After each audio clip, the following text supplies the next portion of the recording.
Okay, practice 15 for us. It was a good spring. We were limited on some numbers, especially at certain spots. Down a few D tackles with Uso out, and offensive line, we had a lot of bodies. We were down a little bit at linebacker and wide receiver, just down with some aches and pains and some soft tissue things. But everybody should be back up and running for sure by the 1st of June. We made some really good strides, especially with a lot of young players that maybe had just been in the program a year that we're going to have to count on, whether it's offense, defense, or special teams. So guys did a really good job and excited for what's next.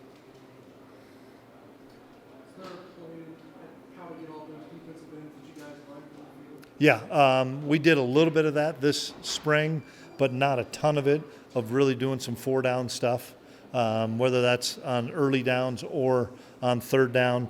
We had some plans and some things, but we get some injuries and we weren't able to do it all. But you saw some things over spring where we'd have four D linemen and really 3 D ends and 1 D tackle. Really well. I think he and Coach Wells are a really good match. They have really good connection and do a really good job of communicating. And I sit on a decent amount of the QB meetings and just seeing his growth and seeing him take the things that we talk about in the meeting room to the grass with practice and then into team settings. It's been fun to see him evolve. I know it. Well, he got thrust into that pretty quickly, and I think the greatest thing was his 3-week window where he had a bunch of older offensive linemen, and then it was him. We put him into some challenging situations to lead during that month of December. And then just having that flow of a football game that he played in the Pop-Tarts Bowl where he had success, then we had some adversity, and then he had success again. I think that gave him some confidence as well. And he's always been a guy that competes his tail off, whether it's if we'd have a winter conditioning, he's winning most of the races. If it's strength and conditioning, he's one of the last first guys in, last guys out. So he's got that kind of that MO of being a leader, and the guys see how hard he works. How much has the offense changed, do you think, with one spring or 3 A lot. But we're not going to go much further than that. We're doing a lot of similar things, but a lot of different things as far as some run scheme stuff. But then in the pass game, we're doing some things to get the ball on the perimeter a little bit more and taking some shots downfield. Once again, we were down some numbers at wide receiver, but just my dialogue with Riles and Wellesley, there's some things that are going to be different that people have not seen here. You also didn't see DJs in the later practices. Yeah, he had a shoulder, but he'll be back by summer. Okay, so you won't miss it. No. Coach, what do you learn most about this team? Who the leaders are, really. You think about it. Some of you guys went to college. Some of you guys got through college. We go 4 straight weeks after spring break, and our day, Monday through Friday, starts at 6 a.m. And we had 0 people late. We were starting meetings early and beforehand, and it's those kids holding each other accountable on little things, whether it's meals to workouts to meeting times. Our guys were really locked in, and it's a credit to our older guys. It's a credit to the culture and to the guys that are leading each room. It's one thing that we push this year is to try to find a really good leader on each position or in each position, and we have that. I don't know if we had that last year. We had really good leadership, but not at every position. We've got somebody that's stepping up at every position and holding their teammates accountable, and it's really helped us. Is there any position group that's maybe surprised you with positive? Well, we've got some really talented defensive ends for sure, and not Uso was doing individual, but he didn't do team stuff. We're really deep on the defensive line in general, and so yeah, we'll find some ways to get 4 guys on the field quite a bit. The safety position's got a lot of depth right now. Siegel, everybody knows about. VJ was held out because of an off-season deal. Colby McAllister was held out because of an off-season deal, but guys like Jack Fabris, that is a year into the program, Wesley Fair, Mikey Bergeron, Jordan Riley, a transfer. Those guys have really stepped up and have made us a lot better and a lot deeper in the secondary. Which players on offense are willing to allow you guys to keep the first close up? James White, I'll tell you right there. I mean, that's a guy that, with us holding DJ some, he practiced a little bit, but then we started to shove him. James is getting a lot better and fits because he's so explosive. Garrett Oakley, and I think guys saw a little bit of that in the bowl game, but I think the sky's the limit for Oak. A healthy Keegan Johnson. I think Keegan's one of the best wide receivers in the Big 12, and we got to keep him healthy. Bringing in Dante Cephas, it was a really good get for us, and he fits in really well. Jaden Jackson's playing well. Jace was limited a little bit this spring with an injury. Sterling Lockett, I thought, made some great strides and playing a lot faster. Spivey's playing a lot faster. Andre Davis is playing a lot faster. So, who's going to be to the front when we get to the end of fall camp? It's really good competition in there, but there are certain guys that have really good skill sets. We got to find ways to get on the field because the names that I mentioned, it's a lot of guys, but we need more than just 3 or 4 wide receivers. We need 7, 8 guys to be productive for us. How much of an impact do you think Easton Kilties are made? Really, really good. He's a physical guy. He's got really good length. He gets challenged every day. I think that's the thing that he was most excited about of coming here is every day in practice, whether it's Toby, whether it's Cheedy, whether it's Ryan Davis or Jordan Allen, as well as our older guys that we held out some, the Motts and Stuffs. He's getting challenged every day, and he feels like he needed that challenge to push himself. But he's for sure a guy that's already in our rotation just through the spring. How many we get to that rotation of 6, 7, 8, but he's in that for sure.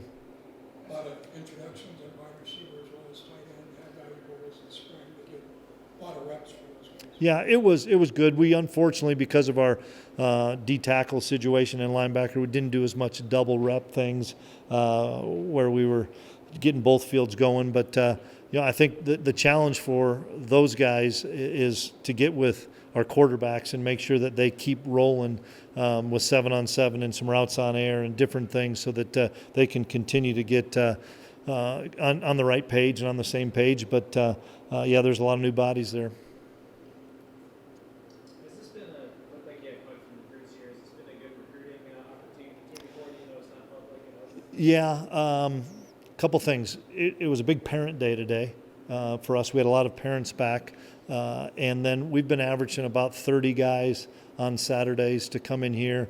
And then Tuesday and Thursday, we've probably been getting 4 or 5 guys on all those days, and then a handful on Friday.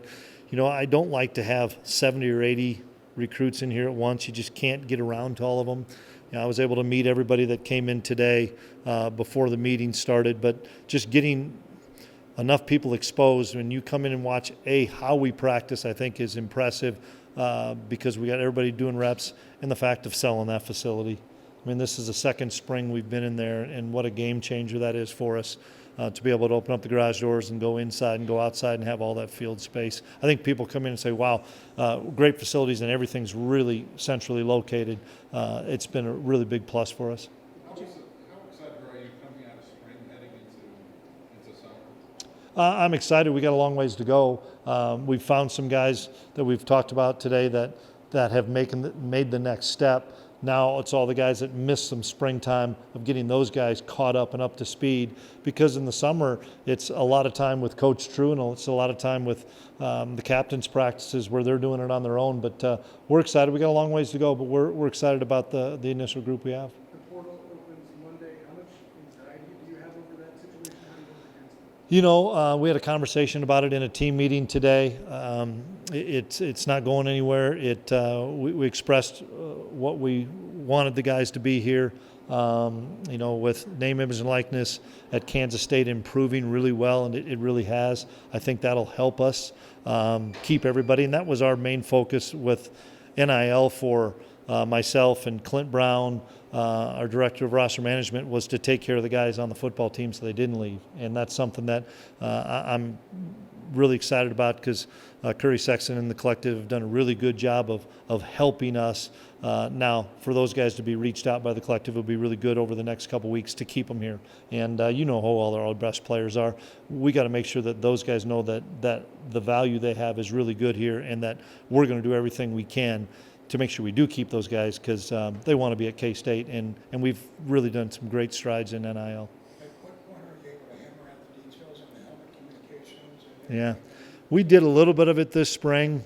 We got to have some more conversations when we go to Big 12 days and stuff. I think it's positive, but it's not going to end all the sign stealing that everybody's worried about, because unless you're going to be in a huddle the whole time, you still have to signal an awful lot. But you get the opportunity to talk to the QB and talk to a defensive player. We utilized it in a number of settings.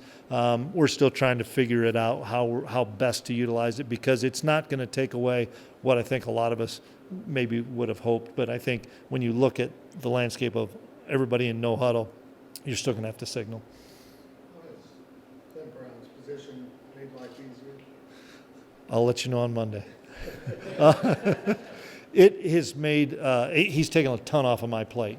That you and I spoke in December, it was a bad month. It was a really hard month, and you can't do everything as a head coach. And our assistants and sports staff do a great job, but I needed some help. I needed some people to take some things off of my plate, and Clint's done a really good job of that, whether it's visiting with our players. And it's good because, Clint, as the director of roster management, has also been a former defensive coordinator, longtime coach, knows the business, knows our players because he's been here as an analyst. So they can't snow him. He knows about them from the weight room to the field to the classroom, as well as he's got a really good pulse because he's contacted all these other roster management guys and GMs throughout at least Power 4 to come up with ideas and plans, because we've got to hopefully I know we have a good plan at K-State. Now we got to implement it. How have you seen Coach Ryan and Coach Wells kind of settle into their roles and kind of mesh together? Yeah, I think it's a work in progress. They do a phenomenal job together, but it's going to be a work in progress. Just the dialogue that they have in meetings, it's great, no issues. It's been fun to have those guys go back and forth and add the other 3 coaches we have in there. Once we get to the fall, how are we best going to integrate everybody as far as where's Matt going to be, where's Connor going to be from field to sideline, and who else can help, where we're going to put BA and stuff. There's another thing that's coming out with analysts, and if they're going to allow those guys to coach on game day, if they're going to allow them to coach in practice and stuff, if they allow them to do some things on game day, it'll free up probably or make us have some more decisions to make. Kenny's got to get to the Masters. The leaders are about to tee off. Oh, okay. When would you like to have determined who's going to be your center? Build that before Well, it's interesting. Probably not through end of fall camp, but I like the depth we have there. I think Sam Heck's done a terrific job, and Sam earned a scholarship. He was the backup to Gilly and earned a scholarship at semester, and he's been a really good player for us. He's very physical, very athletic. We hope that he takes the reins of it. But, we're trying Hadley there, and we're trying some other guys there. Cap's doing a really good job. We like the depth we have in the O-line. And I know we lost a lot of O-linemen from last year, but TP's still back, Bubs is still back, Carver's still back. We still have some pretty good players. And Liney's really made the next step, so has Pastore. Okay, guys.